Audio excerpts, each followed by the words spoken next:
Good afternoon, everybody. Take your seats. Welcome to our press conference following the informal Foreign Affairs Council. The High Representative will brief you on today's discussions with the ministers. Then we will move on to your questions. High Representative. Good afternoon, everybody. We just met with the foreign ministers in the video format to discuss latest developments in ending Russia's war. Foreign Minister Sibiha also joined us online to brief from the situation or regarding the situation from Ukrainian side.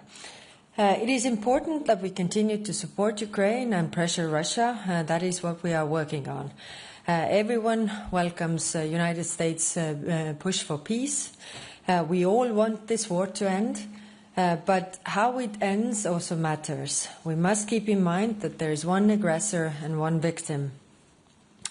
An immediate and unconditional ceasefire must be the first step to ending the war. But right now we see zero indication that Russia is ready for a ceasefire. Russia is not winding down its military machine, but ramping it up.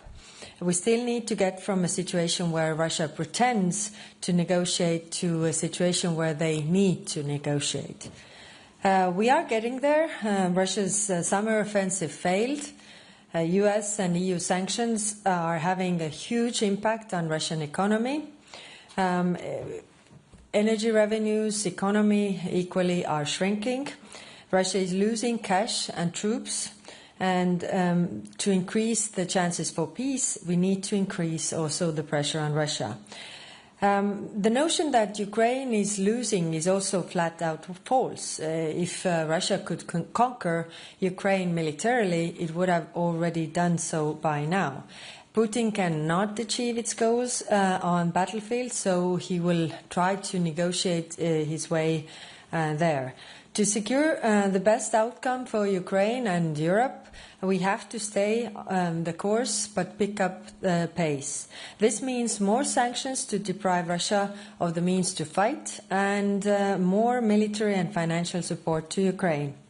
In the European Council, we pledged to cover the financial needs for Ukraine for 2026 and 2027. There are, of course, several options on the table, as you know, but the reparations loan is the most clear-cut way to do this. It would send the strongest message to Moscow that it cannot wait us out, and we need to make this decision fast. We also welcome the work of the Coalition of the Willing to hammer out the details of military support to Ukraine and also what Europe as well as United States can offer. The European Union itself will make a major contribution to the security guarantees with funding, training and defense industry support. We are working on these details now, including the extension of our current missions in Ukraine. But security guarantees to Ukraine do not change the fact that the threat really here is Russia. In the last 100 years, Russia has attacked more than 19 countries, some as many as 3 or 4 times. None of these countries has ever attacked Russia. So in any peace agreement, we have to put the focus on how to get concessions from Russian side, that they stop aggression for good and do not try to change borders by force. There are rarely wars in the world where the situation is so clear-cut as it is here.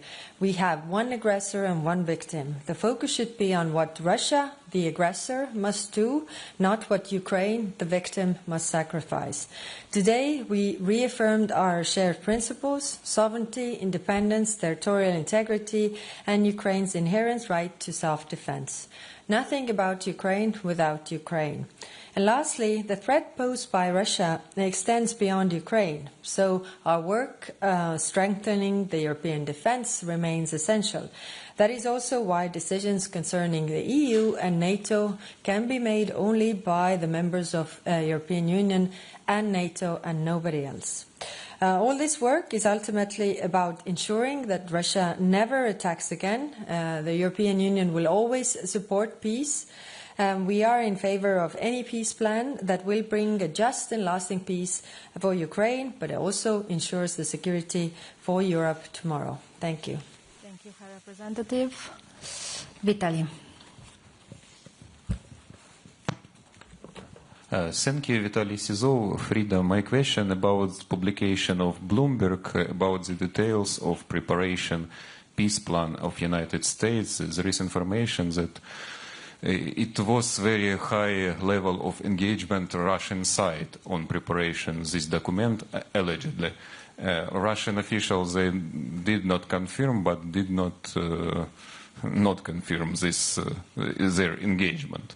Could this high level of engagement influence the attitude of EU towards this peace plan? Because before that, all officials said that you are very in favor of this United States peace initiative. And the second question, is it usual practice when mediator during negotiation use the draft of prepared by one side of negotiation?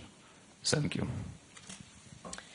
Thank you. Of course, it has been also confirmed in the media that this is the points that favor Russia. So, of course, if they favor Russia, then it's clear that it's also coming from that side. I think, again, coming to the point where I started, in this war we have one aggressor and one victim. So in order to have peace and have lasting peace, we need to see obligations on the Russian side. There were, in this draft that we saw, which is of course not the final one, we didn't see one single concession or obligation to the Russian side. I think in the long term we need to see what are the things that Russia is obliged to do. I mean, we could start with them, honoring the obligations from the international agreements that they have taken so far. At least there are at least 20 such international agreements where they have agreed not to attack anybody, we could start from there. But I think it's important to keep the focus on the one who is doing the aggression. Thank you. Alex, then Brakim. Thanks very much, Alex Kaja for TVP World. Is Belgium wrong for blocking the reparations loan?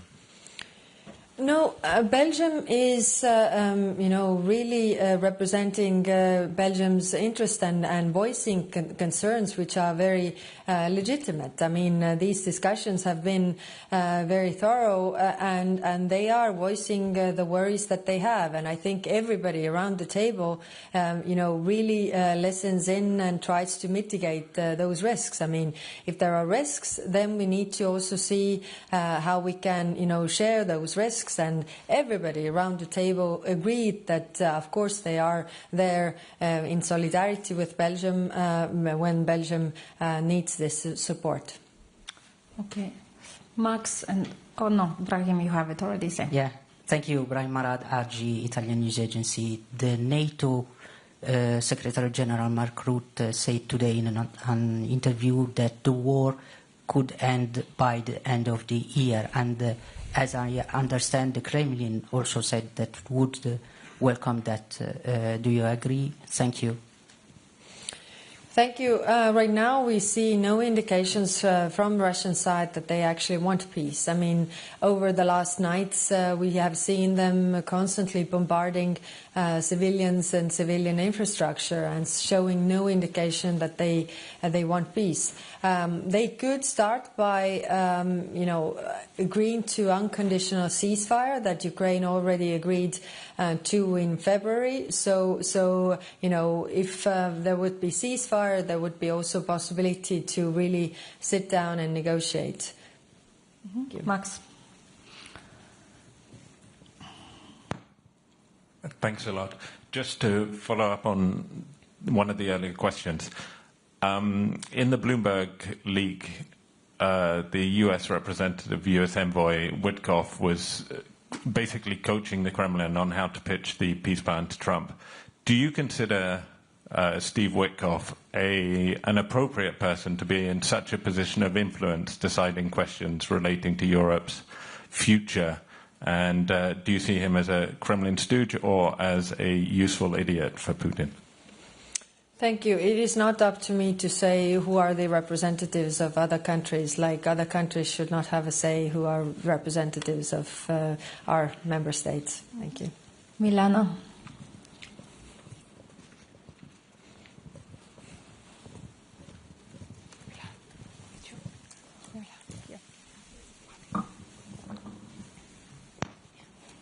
Thank you. Milana Holovan, Ukrainian Media Liga.net. Do you feel that European Union is fully involved in a negotiation process to end this war? I mean, on the same level as other sides? And do you believe that Ukraine and European Union now in a strong position for talks to the end of this war? Thank you. Thank you. As I said, if we look at how Russia is doing right now, they are not doing that well that they want all us to believe. I mean, their economy is in a very bad position, and they are not making those victories on the battleground that they claim. So I think this is important to put the pressure on Russia to really achieve this point where they are in the need to really negotiate, because so far we haven't seen this from Russian side, and if they are not in this position, then they will also not make any concessions, but actually demand something on top of what they already have, which is dangerous for everybody, not only Ukraine but also everybody else. Like I said, they have been in the practice of constantly attacking other countries, and we need to minimize that risk. Otherwise, it's going to be somebody else. Thank you. Valentina, then Jorge. Thank you, Valentina Vassilieva, TVP. I have two questions. First, about reparation loan. Do you feel that after today's discussion, idea to use Russian frozen assets for reparation loan is more preferable for countries? Do you feel that there is some progress from months ago? And second question, if we hear a lot of statements from Europe, but if Ukraine finds itself in a situation where they or need to accept unfair peace or lose key ally, the United States, are European countries ready to step up and provide this support and be this key ally for Ukraine? Thank you. Thank you. First, on reparations loan. As you know, there's options paper provided where there are several options that could be, the solutions for financing Ukraine and the military needs. But of those, I think the reparations loan is the best option forward. And I welcome also that the announcement was made today that the work on the reparations loan will continue and the proposals, concrete proposals, will come out. Because this is also what the member states have said. I mean, a lot of questions on the details. On the political level, the understanding of the needs is there, but of course, the devil is in the details, so they need to see also the legislative proposal, and the Commission is working on that, and the urgency, I think, is seen, especially now when we know that this is something that Russia does not want, so we definitely need to move on with that work, as well as the work with the sanctions on Shadow Fleet, because November only their oil revenues dropped 35% due to sanctions put by Europe, but also US sanctions. Thank you. Okay, Jorge, and then last one, Andrew. Hello. Jorge Libareiro with Euronews. I want to pick up on what you said at the beginning, the importance to distinguish between aggressor and victim, because we've been hearing a lot about, capping the size of the Ukrainian army as part of a settlement, but we haven't heard anything about capping the size of the Russian army, which is the one that launched the invasion and caused the destruction. Do you think this is the right approach, and should Ukraine agree to limit its army while Russia is allowed to freely rearm for a new attack in the future? Thank you. Thank you. This is a very good question. Exactly that. In order, if we want to prevent this war to continue, then actually we should, curb the army of Russia and also their military budget. Because if you're spending 38% of your total budget on military, and by the way, only 16% on social affairs in Russia. So if you're spending 36 or was it 38? I actually might mix the numbers, but close to 40%, let's say so, close to 40% you spend on the military, then you will want to use it again. And that is a threat to us all. And that's why the focus should be on these concessions that Russia will make. Of course, I mean, we have always said that it's a sovereign right for every country to decide their size of the military, and that's why we shouldn't walk into that trap that Russia is setting, talking about the gapping of Ukrainian army. Because again, I'm coming to my point, historical point. I mean, Ukraine has never attacked Russia, and those 19 countries that they have attacked have also not ever attacked Russia. So yes, I agree with you. The focus should be on what kind of concessions, limitations we see from the Russian side, so that it wouldn't go any further and, they wouldn't have the chance to invade again. Last one. Thank you. Andrew Gray from Reuters. High Representative, is it still realistic to talk of the prospect of a just peace? The Americans don't talk in those terms. There's not much sign of it in their original proposal. Secretary Rubio didn't use that phrase once in Geneva. And when you look at even the minimal expectations, Russia will get to keep territory that it has conquered by force. Russia is likely to be reintegrated into the global economy. So is it not more realistic to say that it won't be a just peace and to level with people and say at best it will be a bitter peace? If we want this to not happen again, if we want this not to continue and go any further, then we need to have a just and lasting peace. And I will fight for this as long as I can, because I really think that this is a matter of bigger picture of European security as well. If aggression pays off, it will be, it will serve as an invitation to use aggression again and use it also elsewhere. And that is the threat for everybody in the world, especially the small countries. And in Europe, as you know, Paul-Henri Spaak said, there are only two types of countries, the small countries and those who haven't realized that they are small countries yet. Thank you. Thank you. With this we conclude. Good afternoon.